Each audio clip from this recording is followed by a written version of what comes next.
that mission.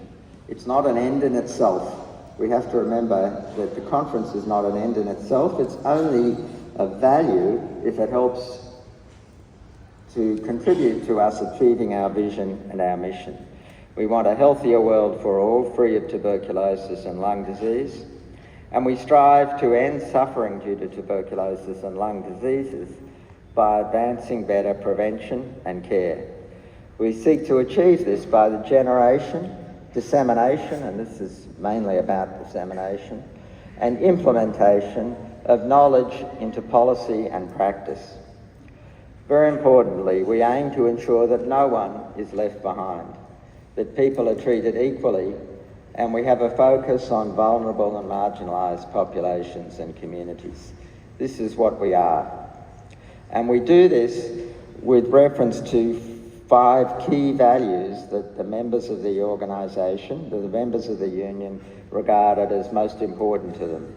And they're listed on that slide. I'm not going to go through them individually, but they are very important to the way in which we operate. And this is all available on our website, by the way, if you want to see more about it.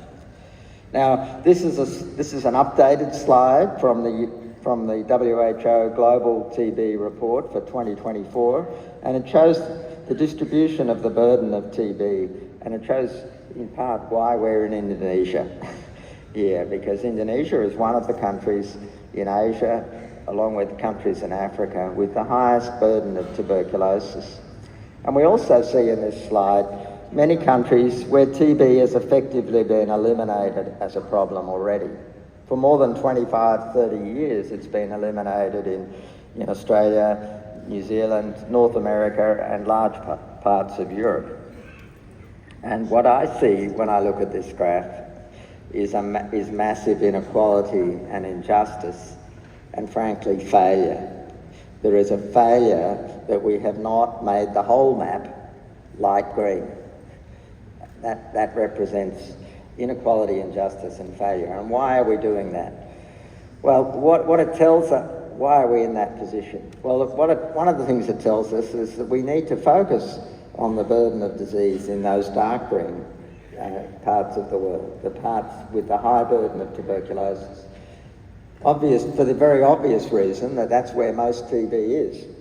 Most TB is not in Western Europe, Australia, or North America. Most TB is in high burden countries, and most of the cases and most of the deaths occur there. There is, as I've already said, a massive issue of inequality and injustice, and we need, as global citizens, to address that.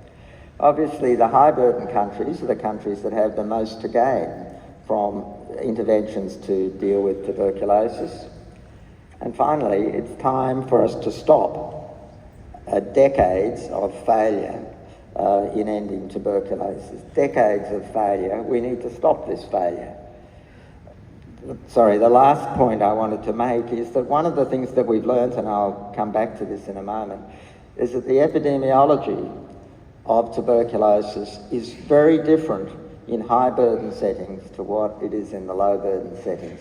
And understanding that difference is key to tailoring the interventions so that they actually work. I think this thing, if not me, who, if not now, when, has been attributed to many people. But particularly, if not now, when, applies to the situation with tuberculosis. We have targets that we've all agreed on for many years now. We have commitments from high-level meetings that have been agreed to. We have a lot of effective diagnostic tests. We have the tests that allow us to diagnose everybody who has TB and needs treatment, and we also can diagnose those that need special treatment, like for drug resistance.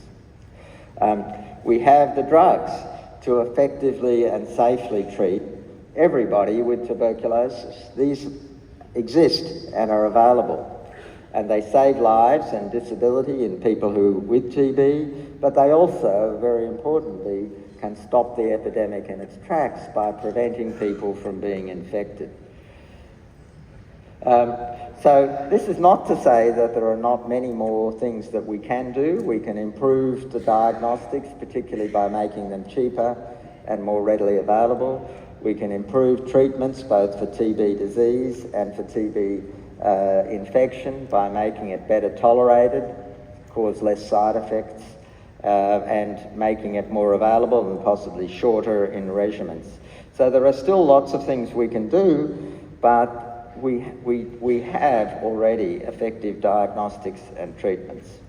So what exactly are we waiting for? In my view, we're running out of the excuses that we've been using for a long time as to why we can't end TB. We can't use those excuses anymore. And I wanted to point out that, you know, the world of TB is actually in a hugely advanced situation compared to most other diseases. Cancers, HIV, diabetes. We don't have all those tools in place for those diseases, but we do for TB. And so we can't use those excuses as to why we can't end TB. We need to remind us, in order to deal with tuberculosis, we need to keep reminding ourselves of some of the well-known facts about tuberculosis that we've actually known for well over a century. We know since 1860, a long time, that tuberculosis is an airborne transmissible disease, like COVID, like measles, like influenza. That it's caused by a single organism, Mycobacterium tuberculosis. Everybody who has tuberculosis has been infected with Mycobacterium tuberculosis. And nearly everybody who's infected with Mycobacterium tuberculosis has been infected by another human being with tuberculosis. Largely the only significant vector for tuberculosis is us, humans. And we have a treatment which we've had actually for since the 1960s, a treatment which renders people, not only cures people of their illness, the vast majority of people of their illness, but also rapidly renders them non-infectious to other people and therefore protects the people around individuals who have TB from tuberculosis. This is very important. And throughout the first 3/4 of the 20th century, including before we had effective chemotherapy, our predecessors in the TB world knew that the way you control tuberculosis is to stop people with TB infecting other people with TB. And they used sanatoria, for example, or they used isolation to isolate people and to prevent them from being infected. And then when we got treatment, you didn't need to do that anymore because the treatment effectively rendered them non-infectious. So we've known this for a very, very long time. And with that knowledge,